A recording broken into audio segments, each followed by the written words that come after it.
امیردینه. خب ولی امروز ما این آب رو میذاریم جلومون و میبینیم که تا چند ساعت میتونم تحمل کنم آب نخورم و این بیسکویت برای اینه که گردنه شانس مشخص کنه چند تا بیسکویت بخورم، یه دونه، 2 تا، 3 تا، 4 تا یا حتی 10 تا.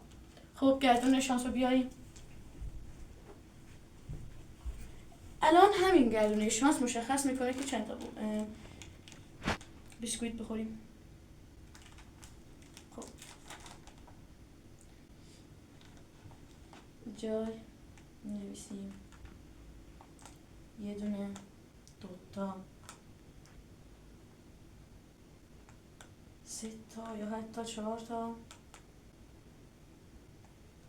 یا 5 تا، 6 تا، آخرش 7 تا و باید همش رو یک جا بخوریم.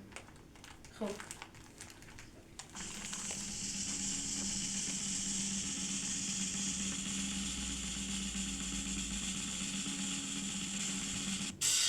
خب 2 تا میخوریم.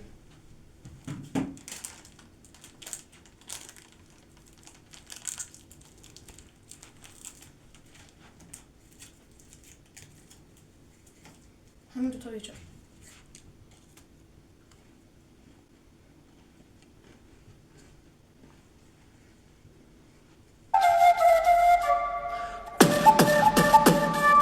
الان ساعت 17:50 یعنی تقریبا ساعت 6. بعد از تقریبا 3 ساعت 4 ساعت که گذشته ببینیم آب خوردن چه حسی داره.